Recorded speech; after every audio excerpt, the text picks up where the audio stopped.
Grimm's Fairy Tales by the Brothers Grimm. The Pink. There was once upon a time a queen to whom God had given no children.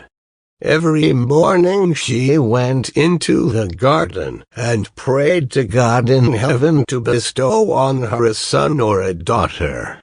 Then an angel from heaven came to her and said, "Be ye at rest. You shall have a son with the power of wishing, so that whatsoever in the world he wishes for, that shall he have." Then she went to the king, and told him the joyful tidings, and when the time was come she gave birth to a son, and the king was filled with gladness. Every morning she went with the child to the garden where the wild beasts were kept, and washed herself there in a clear stream. It happened once when the child was a little older, that it was lying in her arms and she fell asleep. Then came the old cook, who knew that the child had the power of wishing, and stole it away, and he took a hen, and cut it in pieces, and dropped some of its blood on the queen's apron and on her dress.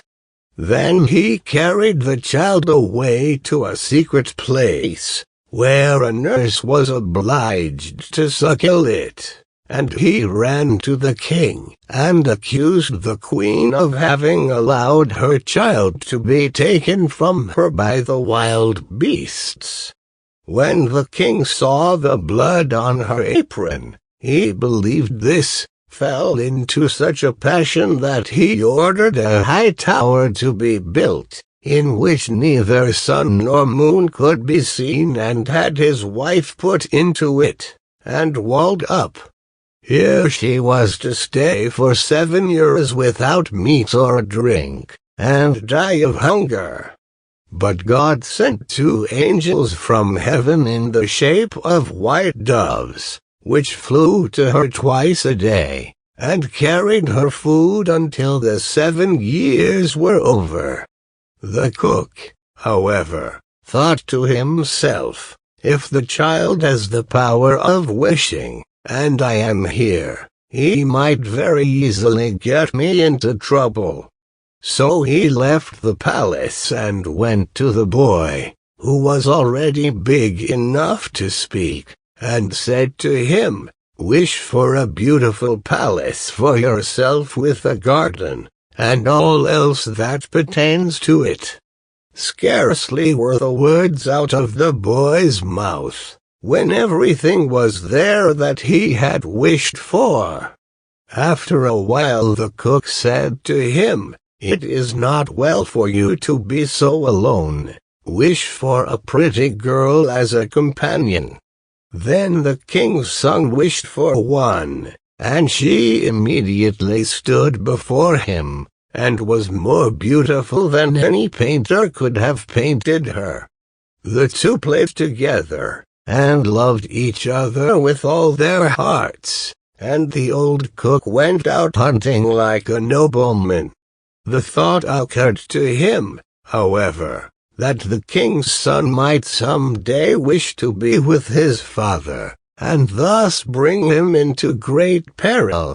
So he went out and took the maiden aside, and said, "Tonight when the boy is asleep, go to his bed and plunge this knife into his heart, and bring me his heart and tongue, and if you do not do it, you shall lose your life." Thereupon he went away, and when he returned next day she had not done it, and said, "Why should I shed the blood of an innocent boy who has never harmed anyone?" The cook once more said, "If you do not do it, it shall cost you your own life." When he had gone away, she had a little hind brought to her, and ordered her to be killed, and took her heart and tongue, and laid them on a plate. And when she saw the old man coming, she said to the boy, "Lie down in your bed, and draw the clothes over you."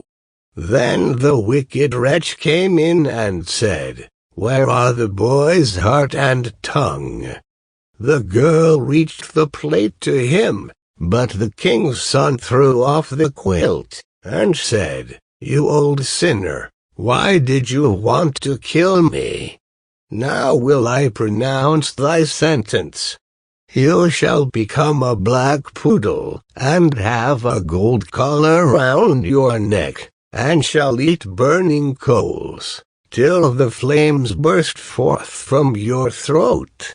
And when he had spoken these words, the old man was changed into a poodle dog, and had a gold collar round his neck, and the cooks were ordered to bring up some live coals, and these he ate, until the flames broke forth from his throat. The king's son remained there a short while longer, and he thought of his mother, and wondered if she were still alive. At length he said to the maiden, "I will go home to my own country. If you will go with me, I will provide for you." "Ah," she replied, "the way is so long, and what shall I do in a strange land where I am unknown?" As she did not seem quite willing, and as they could not be parted from each other, he wished that she might be changed into a beautiful pink, and took her with him. Then he went away to his own country, and the poodle had to run after him. He went to the tower in which his mother was confined, and as it was so high, he wished for a ladder which would reach up to the very top. Then he mounted up and looked inside, and cried, "Beloved mother, Lady Queen, are you still alive, or are you dead?" She answered, "I have just eaten, and am still satisfied," for she thought the angels were there. Said he, "I am your dear son, whom the wild beasts were said to have torn from your arms. But I am alive still, and will soon set you free." Then he descended again, and went to his father, and caused himself to be announced as a strange huntsman, and asked if he could offer him service. The king said yes. If he was skillful and could get game for him, he should come to him, but that deer had never taken up their quarters in any part of the district or country. Then the huntsman promised to procure as much game for him as he could possibly use at the royal table.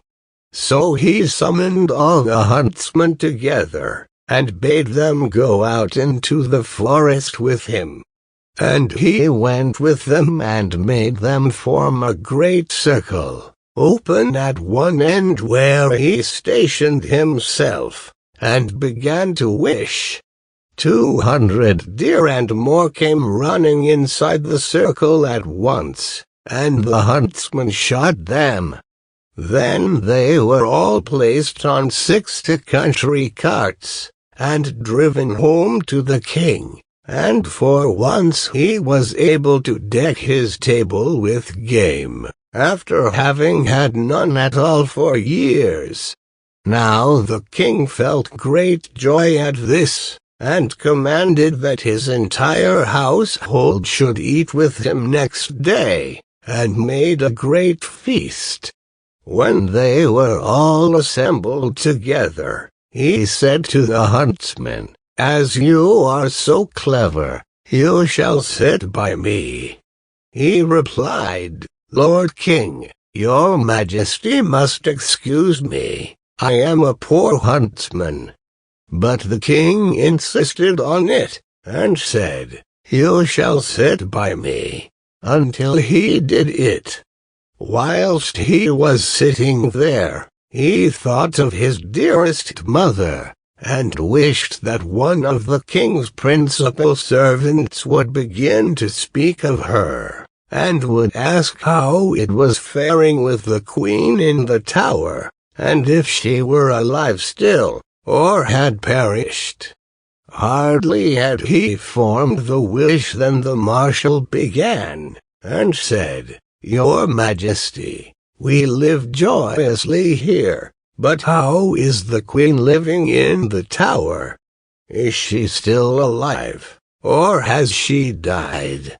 But the king replied, "She let my dear son be torn to pieces by wild beasts. I will not have her named."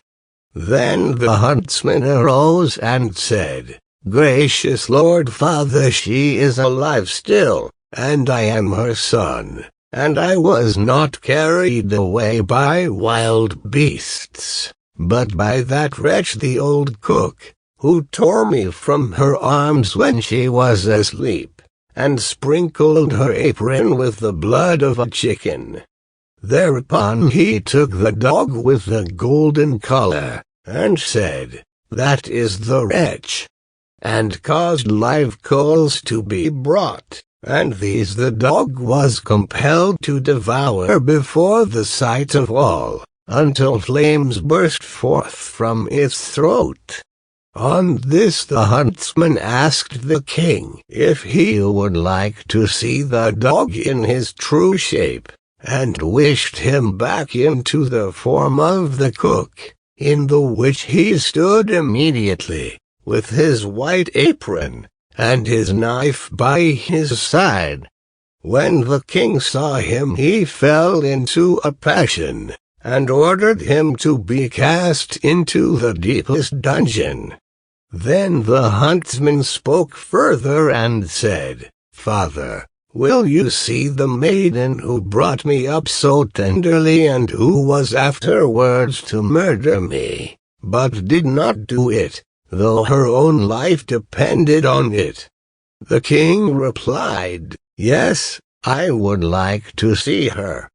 The son said, "Most gracious father, I will show her to you in the form of a beautiful flower." And he thrust his hand into his pocket and brought forth the pink, and placed it on the royal table, and it was so beautiful that the king had never seen one to equal it.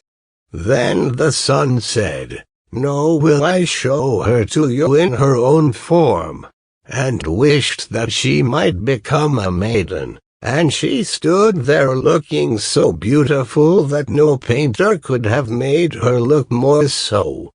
And the king sent 2 waiting maids and 2 attendants into the tower, to fetch the queen and bring her to the royal table.